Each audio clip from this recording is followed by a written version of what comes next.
resplandeces desde la eternidad. Tú eres Dios, incomparable en tu gracia. Dejaste todo por amor al pecador. Estás escuchando el audiolibro Vive confiado en un mundo caótico del Dr. David Jeremiah. ¿Quién como tú, Señor? No hay otro que cambie su trono por la cruz. Mi oración es que los ojos de su corazón les sean iluminados para que sepan cuál es la esperanza de su llamamiento, cuáles son las riquezas de la gloria de su herencia en los santos. Efesios 1:18. El autor bestseller del New York Times, el Dr. David Jeremiah, actualiza su libro clásico, nos brinda sabiduría para el fin de los tiempos. Vive confiado en un mundo caótico, ofrece instrucciones prácticas y basadas en la Biblia para vivir una vida segura en un mundo lleno de caos y crisis. No dejes que tu corazón esté preocupado. La confianza en estos días puede ser difícil de conseguir. La gente está perdiendo sus trabajos, sus casas y los ahorros de toda su vida a un ritmo sin precedentes. La violencia, los desastres naturales y la depravación moral parecen estar disparándose. En medio de todo este caos necesitamos saberlo. ¿Qué exactamente deberíamos hacer ahora? David Jeremiah trae un mensaje de esperanza y confianza del invaluable consejo de la palabra de Dios. Responde a nuestras preguntas más urgentes que incluyen: ¿cómo podemos pasar esta tormenta con un corazón tranquilo? ¿Qué significa realmente esperar en el Señor? ¿Qué le está diciendo Jesús a nuestro mundo caótico de hoy? ¿Cómo es que nos metimos en este lío? ¿Podemos tomar un mundo quebrantado y reconstruirlo en algo fructífero? Capítulo 3, primera parte. Mantén una actitud constructiva. El ateísmo se ha apropiado de los autobuses. En New York van traqueteando más allá del Empire State con carteles de 4 metros que anuncian: no tienes por qué creer en Dios. Miles de personas en Chicago suben y bajan de autobuses adornados con un mensaje similar: en el principio el hombre creó a Dios. En Indiana, estas pancartas dicen: puedes ser bueno sin Dios. En otras ciudades norteamericanas, los autobuses proclaman: ¿por qué creer en un Dios? Simplemente sé bueno. Y punto. Otro eslogan da este punto de confirmación atea: ¿no crees en Dios? No eres el único. Por la ciudad italiana de Génova, los motoristas van por todas partes en vehículos que declaran: la mala noticia es que Dios no existe. La buena es que no lo necesitas. Que quede claro, con esta frase los ateos admiten que su enseñanza nuclear es una mala noticia. Y por último está el eslogan de la campaña original atea en los autobuses de Londres, que decía: probablemente Dios no existe. Deja de preocuparte y disfruta de la vida. Quiero reformular la frase: probablemente Dios no existe, por tanto tu vida no tiene un sentido último. Probablemente Dios no existe, de modo que procedes del polvo y volverás al polvo. Probablemente Dios no existe, por tanto tus pecados nunca te serán perdonados. Probablemente Dios no existe, por tanto, buena suerte con tus problemas. Probablemente Dios no existe, así que nunca volverás a ver a tus seres queridos en el cielo. Probablemente Dios no existe. Vive, pues, para divertirte y muere en la desesperación. Probablemente Dios no existe, de modo que no hay esperanza, vida, gracia ni cielo. No sé quién quiere creer en este mensaje. No digamos proclamarlo. Por cierto, no he conocido a nadie que pueda demostrar que Dios no existe. Los verdaderos ateos no existen. Sin embargo, una nueva forma de ateísmo agresivo y descarado ha ganado millones de adherentes en estos últimos días. A los ateos les encanta discutir. Recibieron un estímulo del antiguo presidente Barack Obama, que hizo una referencia a los no creyentes en su discurso inaugural. El periódico de Estados Unidos Hoy afirmó que el discurso inaugural de Obama representaba la primera vez en la historia de estos discursos que un presidente estadounidense reconocía explícitamente a los ateos y al ateísmo. El ateísmo está encontrando su voz porque nuestra cultura se ha secularizado completamente. La secularización no es neutral, sino intrínsecamente anticristiana. Pero no hay nada constructivo en la secularización ni en el ateísmo. Analiza lo que han hecho por el mundo sus ateos más famosos del siglo XX: Lenin, Stalin, Hitler y Mao Zedong. Sin Dios solo podemos destruir. Con Cristo nos dedicamos a construir. Cuando afrontamos estos tiempos peligrosos, nuestro mensaje como cristianos es nuevo, positivo, apasionante, energizante y sumamente constructivo. En el Antiguo Testamento hay un hermoso pasaje sobre las cambiantes épocas de la vida. Una de sus afirmaciones es: hay un tiempo de destruir y hay un tiempo de edificar. Eclesiastés 3:3. En el espacio de nuestra propia vida hemos visto generaciones dedicadas a ambas cosas. Medio siglo atrás fue una época de construir. El escritor Stephen Ambrose escribió extensamente sobre la Segunda Guerra Mundial y la generación de jóvenes que regresaron de ella. El padre de Ambrose llegó a casa de la guerra, puso un tablero con una canasta e invitó a toda una unidad de excombatientes del barrio a jugar al baloncesto.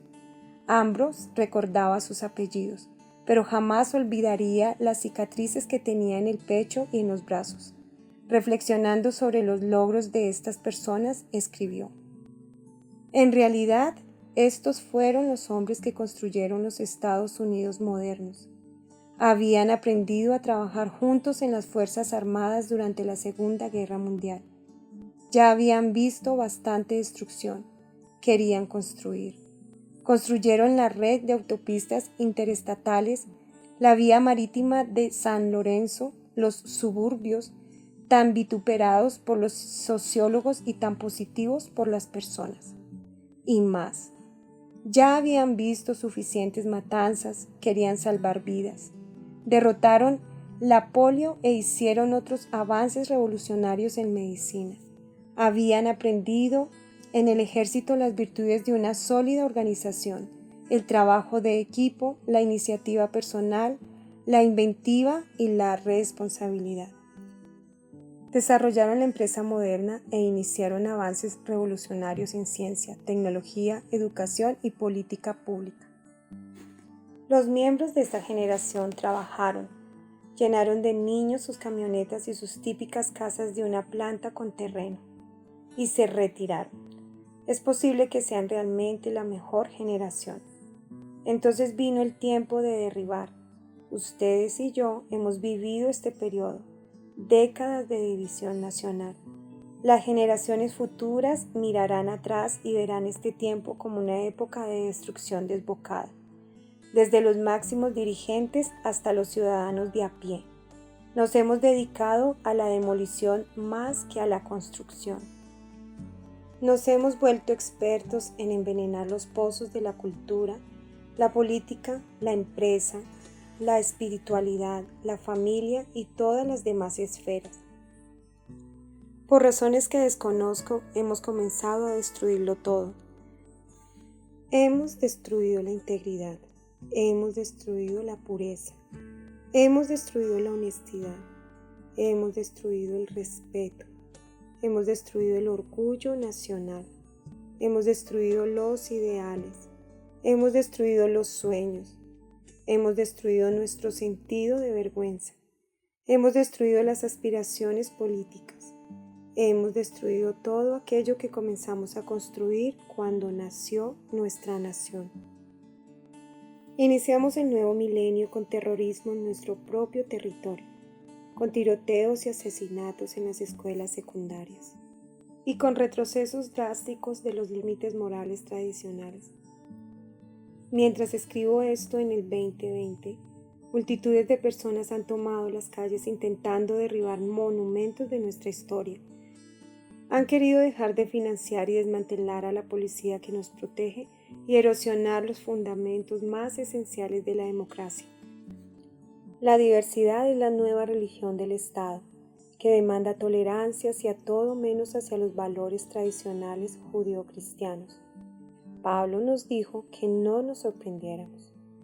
También debes saber esto, que en los postreros días vendrán tiempos peligrosos, porque habrá hombres amadores de sí mismos, ávaros, vanagloriosos, soberbios, blasfemos, desobedientes a los padres, ingratos, impíos, sin afecto natural, implacables, calumniadores, intemperantes, crueles, aborrecedores de lo bueno, traidores, impetuosos, infatuados, amadores de los deleites más que de Dios, que tendrán apariencia de piedad, pero negarán la eficacia de ella. A estos evita. 2 de Timoteo 3, 1, 5. ¿Te suena todo esto? ¿Te recuerda lo que sucede en el mundo de hoy?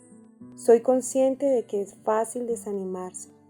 Podríamos darnos por vencidos y tirar la toalla, pero esta no es una actitud piadosa según las Escrituras. En un momento de destrucción hemos de dedicarnos a la tarea de construir. En un mundo destructivo hemos de mantener actitudes constructivas. El llamamiento definitivo. No te sorprenderá saber que en todas las generaciones ha habido mucha destrucción y construcción, también en los tiempos bíblicos. Hubo un tiempo de derribar en la vida del apóstol Pedro. Había visto cómo arrestaban a su Señor y se lo llevaban para ejecutarlo, algo que casi echa abajo la vida de Pedro. Sin embargo, para empeorar las cosas, él mismo había suspendido la prueba más esencial de amor y lealtad. Aun habiendo oído una predicción de Jesús que debería haberle servido de advertencia, Pedro había negado su relación con su precioso Señor, y no solo una vez, sino en 3 ocasiones. A pesar de la paciente preparación de su impetuoso discípulo por parte de nuestro Señor, Pedro demostró constantemente el precario tejido de su vida. Una y otra vez demostró que sin Jesús no era nada. Ahora parecía que volvería a ser pescador. Se acabaron los maestros y los sueños. En la reconfortante simplicidad de la red y las salpicaduras del mar, Pedro pensaría sin duda en la última vez que había sido un pescador dedicado. El maestro había pasado por allí y le había dicho: «Sígueme». Pedro había visto una pesca milagrosa. Se había arrodillado delante del maestro y le había dicho: «Apártate de mí, Señor, porque soy hombre pecador». Aquella experiencia también había sido una forma de derribo, una humillación, una confrontación con su propia indignidad. Aún así, Jesús le quería a bordo, y él le había seguido. Jesús le había dicho: «No temas, desde ahora serás pescador de hombres». Lucas 5, 8, 10. Sígueme. Esto era lo que Jesús le había dicho y lo que Pablo había hecho. Ahora, tras fallarle a su Señor, era de nuevo un mero pescador de peces. Seguro que se había preguntado si sus días como seguidor de Jesús habían terminado. En el último capítulo del Evangelio de Juan, sin embargo, vemos el regreso de Pedro al punto de partida. Una vez más Jesús le dijo: «Sígueme». Este fue su llamamiento definitivo, y de nuevo Pedro dejó sus redes y le siguió, en esta ocasión a la ascensión a Pentecostés, a edificar la iglesia de Jerusalén y a Roma, donde según la tradición moriría mártir. Pedro no sería ya un cobarde, sino el hombre valiente que Jesús había dicho. A todos nos gusta Pedro. ¿Y por qué no? Hay tanta realidad, tanta humanidad familiar que nos llega desde las antiguas páginas de la Escritura para hacérnoslo real. Está el Pedro que fue el primero en reconocer a Jesús como el Cristo, el que negó ser su amigo, Está el que saltó de la barca al mar y casi se ahoga cuando su fe se vino abajo. Jesús le llamó roca en un momento y Satanás en otro. Pedro era muy como nosotros, un paso adelante y dos atrás, movido por una fe desenfrenada y paralizado por la duda. Era un hombre de altibajos, montañas y valles. Por ello es un personaje perfecto para estudiarlo en tiempos como estos. Como predicador tiendo a funcionar sobre el principio. ¿Qué viene después? Procuro ser sencillo y cronológico, comenzando con el primer versículo y moviéndome hacia adelante. Este capítulo es una excepción. El novelista Kurt Vonnegut aconsejaba a los escritores que comenzaran lo más cerca posible del final. Esto es lo que voy a hacer aquí. Me parece intrigante comenzar por el final de la historia en Juan 21 y después volver para descubrir los detalles. Juan 21 es el último capítulo del último evangelio y se lo considera una especie de epílogo que contiene las últimas palabras documentadas del Salvador antes de ascender al cielo. Las conversaciones registradas entre Jesús y Pedro son más numerosas que con cualquier otro discípulo. Por ello es pertinente que esta última sea también con Pedro. También es pertinente que sea un relato de restauración porque eso es lo que hace Jesús, siempre reconciliando, siempre reconstruyendo, siempre restaurando a las personas. Jesús estaba acabando con una conversación con Pedro, prediciendo nuevamente lo que el pescador tenía por delante. Cuando eras más joven te vestías tú mismo e ibas a donde querías, pero cuando seas viejo extenderás las manos y otro te vestirá y te llevará a donde no quieras ir. Juan 21, 18, Nueva Versión Internacional. La noche de su arresto, Jesús había predicho correctamente su acto de negación. Ahora pronosticaba un acto de devoción. Según la tradición, Jesús estaba diciendo que Pedro llegaría viejo, pero moriría con sus manos extendidas, un eufemismo para aludir a lo que él mismo había experimentado. Tanto Tertuliano como Eusebio, historiadores tempranos del movimiento cristiano, narran que Pedro siguió a su Señor a la cruz. La mirada de Jesús penetró en el futuro y predijo las 3 negaciones de Pedro. Jesús ve también nuestro futuro con sus éxitos y fracasos. Ahora que Pedro había caído, Jesús repitió una vez más las palabras que defendían su misión vital como discípulo. Sígueme. Era como si jamás se hubiera producido ninguno de los fracasos y angustias entre ambas llamadas. Jesús miró más allá y dijo, sígueme. ¿Qué de este? En un momento de este diálogo, Pedro observó que otra persona ya estaba siguiéndole.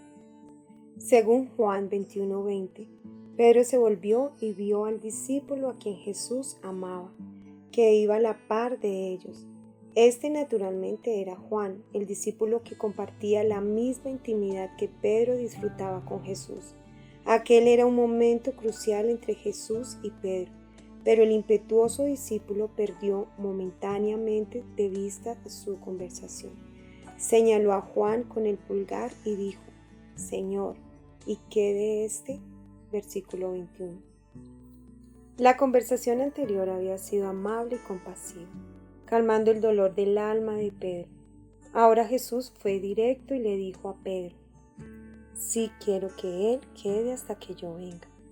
¿Qué a ti? Y le dijo de nuevo las mismas palabras añadiendo un sentido de urgencia. Tú sígueme. Versículo 22. En su respuesta a Pedro, Jesús mencionó su regreso, recordándonos de nuevo que a menudo encontramos instrucciones para la vida práctica en el contexto de predicciones sobre el futuro. Las últimas palabras de Jesús a Pedro fueron, tú sígueme. Su último mandamiento a Pedro debería ser hoy la primera preocupación de todos nosotros. Ante cualquier cosa que pueda distraerte, ¿qué a ti? Síguele. Quería comenzar precisamente en este punto, enmarcando la historia para este capítulo con este mandamiento crucial. Volvamos ahora y analicemos la fascinante conversación que condujo a este momento. El relato de la nueva comisión a un discípulo caído, un fracasado que se convirtió de nuevo en seguidor. Si volvemos a Juan 18, encontramos a los discípulos en crisis. Jesús había sido arrestado y 2 discípulos le habían seguido a distancia. Uno de ellos, el afectuoso y leal Juan, iba a seguirle hasta la cruz. El otro, Pedro, experimentaría una recaída en la duda, igual que se había hundido en las olas tras un glorioso momento andando sobre el agua. Ahora volvía a venirse abajo en un callejón. Unas horas antes había prometido seguir a Jesús hasta la muerte. Se había mostrado dispuesto a ocupar una cruz a su lado. Mateo 26:35. Pedro estaba siempre muy cerca y sin embargo muy lejos. Había seguido a Jesús hasta un punto en que su valor se desmoronó. Y junto a una fogata donde los campesinos se calentaban las manos, un extranjero expresó la misma pregunta que Pedro se estaba haciendo en silencio. ¿No eres tú también uno de los discípulos de ese hombre? Juan 18:25. Pedro se oyó decir: no lo soy. Pero lo peor de todo era la creciente sospecha de que estaba diciendo la verdad. Pedro tuvo otras 2 oportunidades más para redimirse. Pero la respuesta fue cada vez la misma. El 3 es un número que indica totalidad, y Pedro se veía como un total fracaso para seguir a Jesús. Todos hemos tenido esta misma experiencia de hacer o decir algo indebido, sintiendo el aguijón de la convicción y oyendo la voz dentro de nosotros que pregunta: ¿no eres tú también uno de sus discípulos? Nosotros también sabemos que nuestro primer acto de desobediencia puede ser un terreno resbaladizo que se convierte en una avalancha. Amar o apreciar. Ahora estamos delante de otra fogata, esta vez a primera hora de la mañana y en la playa, junto al mar de Tiberíades. Algunos de los discípulos habían ido con Pedro cuando dijo: voy a pescar. Juan 21:3. Su recorrido terminó como en aquella memorable ocasión en que estuvieron trabajando toda la noche sin pescar nada. Uno de los discípulos se fijó en un hombre que les observaba desde la ribera. Era Jesús, aunque en un principio no lo reconocieron, y pronto estaba reproduciendo de nuevo una milagrosa captura que reventaba las mallas.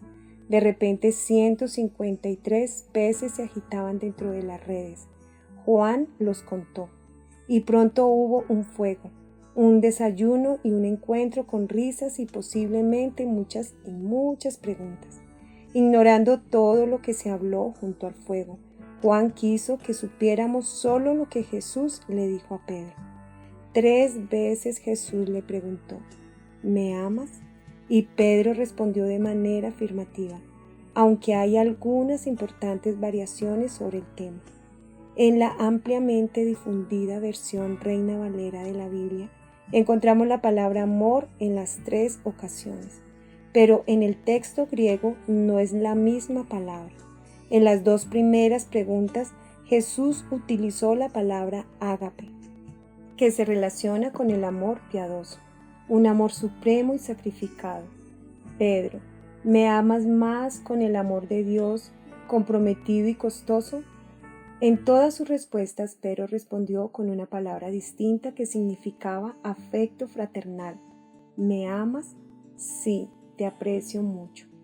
La primera vez Jesús le preguntó: ¿me amas más que estos? Pedro contestó que le tenía mucha estimación. La segunda vez Jesús dijo simplemente: ¿me amas?, eliminando la frase de comparación. Pedro le dio la misma respuesta. La tercera vez Jesús hizo otro cambio. Abandonó el elevado ágape y le preguntó a Pedro si sentía estimación por él. Puede que este sea uno de los comentarios más tristes de Jesús y tiene el sentido de: Pedro, prefieres hablar de cariño, pero ¿me lo tienes? ¿De verdad me aprecias? Pedro, herido por su gran fracaso, ya no quería jactarse de su amor sin par o de que seguiría a Jesús a la cruz. Humillado decía: para ser sincero, solo puedo darte esto de todo corazón. Y Jesús le estaba preguntando: ¿estás seguro de poder incluso decir esto? Cuando leemos este pasaje, comprendemos el griego y todas sus implicaciones para su discurso. Casi podemos oír el corazón de Pedro rompiéndose. Aquello era un derribo en toda regla. Jesús le había llamado roca. ¿Qué clase de roca puede hacerse tantos añicos? Alimenta y sigue. Lo que acabamos de comentar es el contenido de un sermón que han predicado innumerables pastores. Los intricados pormenores de la conversación entre Jesús y Pedro nos brindan una lección tan tremenda que muchas veces pasamos por alto otros elementos de la historia que son igualmente importantes. Nos concentramos en el amor, pero pasamos por alto a los corderos. Te explico lo que quiero decir. Jesús le estaba preguntando a Pedro sobre la profundidad de su amor y compromiso, pero también le estaba dando a Pedro una comisión con cada respuesta.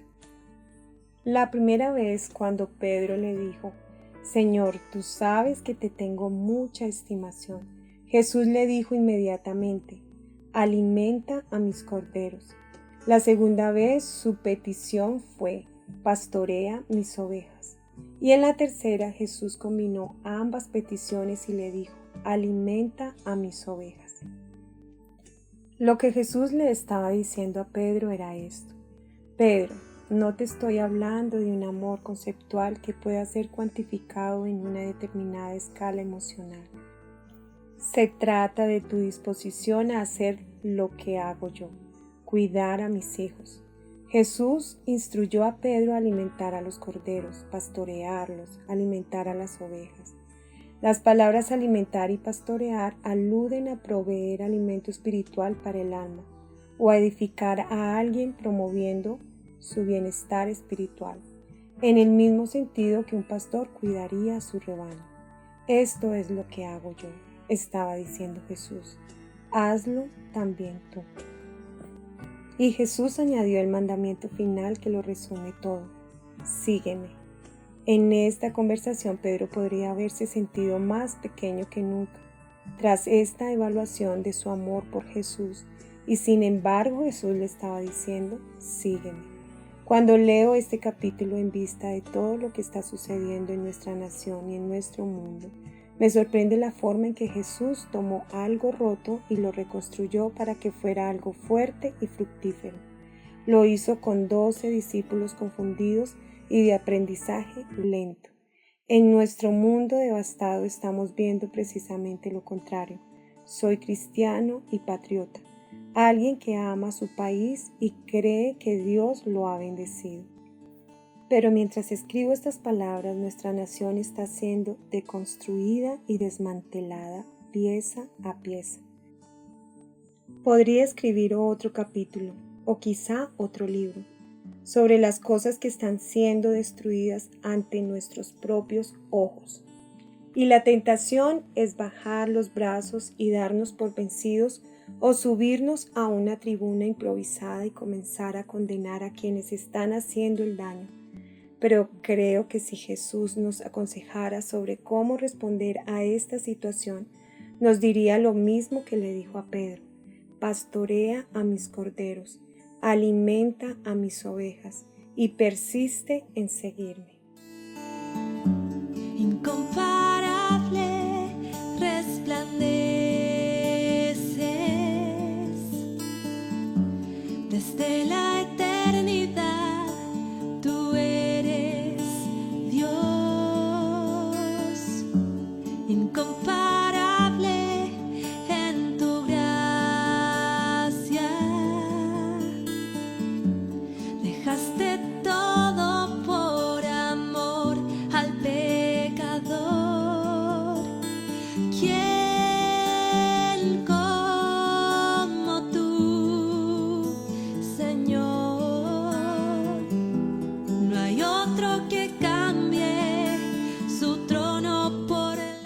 Este audiolibro ha sido preparado para ayudar a las mujeres a que conozcan este tipo de libros cristianos de sana doctrina y que promuevan la práctica de una vida piadosa.